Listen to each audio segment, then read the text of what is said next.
안녕하세요. 미국 주식 성공 투자로 여행을 원 없이 다니고 싶어하는 욕망덩어리 미국 주식 인간 지표입니다.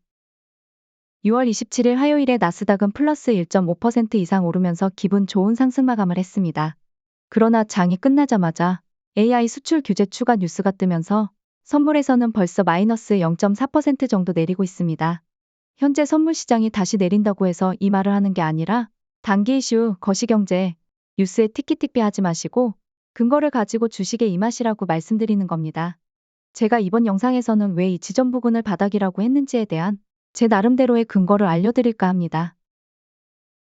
QQQ ETF 주봉 모습입니다. 기본적으로 보는 보조지표 이동평균선을 설정해 놓았고요. 만약에 아주 약한 하락이라면 10일 이동평균선 부근에서 반등을 할 테고 좀 더 하락이 깊어진다면 20일 이동평균선 부근에서 반등을 하겠고 그게 아닌 공포스러운 하락장이 다시 온다면 20일 이동평균선을 완전히 제대로 깨고 내려올 겁니다. 그때는 현금 비중이 전혀 없다면 손절도 각오하셔야 합니다. 이동평균선 값은 당연히 주봉에서는 한 주가 바뀌면 상승할 수도 혹은 하락할 수도 있습니다. 그건 그때그때 본인이 차트로 설정해서 이해하셔야 하는 부분입니다. 이동평균선 값 자체도 모르면서 주식에 임하는 건 3배 레버리지 투자 자체를 하지 마셔야 합니다. 아무튼 주봉에서는 기본적인 개념을 보았고요. 일봉 모습이고요. 2021년 상승장 중에 조정이 올 때 구간만 좀 잘라보았습니다. 제가 보는 보조지표 상에서 임의적으로 주황색 선, 녹색 선을 설정을 했고요.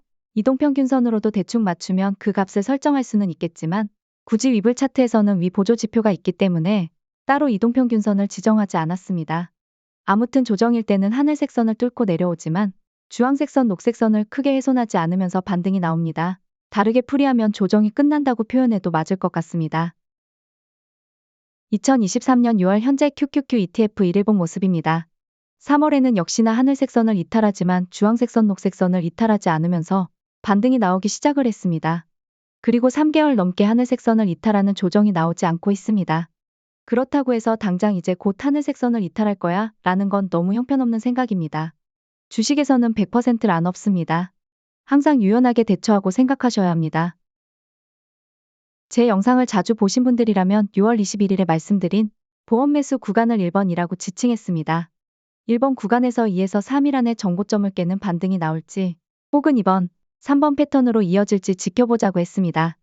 6월 21일이 수요일이었기 때문에 목, 금, 월, 화, 4일째 정고점을 뚫지 못하고 있습니다. 그러면 이제 2번이나 3번 패턴의 확률이 높아진 상태입니다. 주식은 지지와 저항입니다.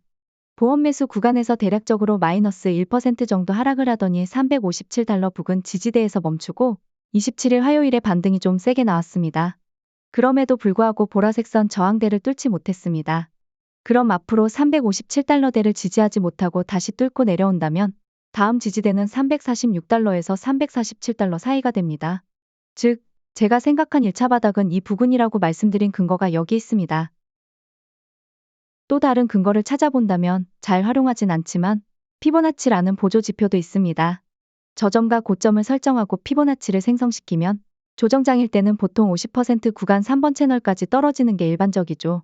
3월달을 보시면 1번 채널에서 반등 이후 2번 채널까지 하락 후에 반등하다가 3번 채널까지 하락 후 조정장이 마무리가 됩니다. 현재로 돌아와서 1번 채널이 357달러이고요. 2번 채널이 348달러이고요. 3번 채널이 340달러입니다. 그리고 참 우연찮게도 지지대라고 설정한 곳과 일치하는 면이 있습니다. 다시 2021년 4시간봉으로 보시겠습니다. 조정장일 때만 공부해보면 1차 바닥은 레인보우선 터치 후 반등을 하다가 2차 바닥을 형성을 하는 게 아주 보편화된 패턴입니다. 1차 바닥 이후에 반등 없이 2차 바닥까지 다이렉트 하락하는 경우가 있는데요. 이럴 때는 하락폭이 더 커질 수도 있기 때문에 조심하셔야 합니다. 우리가 생각한 1차 바닥에서 계속 밀리면서 2차 바닥 값을 1차 바닥으로 만들어버렸기 때문입니다. 역으로 1차 바닥 이후 반등할 때 2차 바닥이 나올 거야, 역시 난 주식 천재인가 하면서 롱을 다 팔고 숏을 매수했다가 그대로 반등을 하면서 수익은 적게 챙기고 인버스는 물리는 경우도 발생을 합니다. 롱은 길게 숏은 짧게입니다. 항상 동일한 패턴은 없다는 것도 명심하시고요. 다시 현재로 돌아왔습니다. 28일 수요일에 주가가 상승해서 보라색 선을 뚫고 올라간다?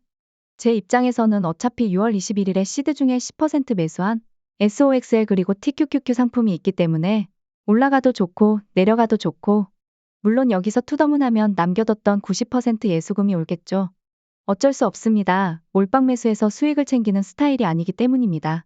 최대한 3배 레버리지 상품을 안전하게 수익을 얻기 위해서 저는 이러한 방법을 택했기 때문입니다.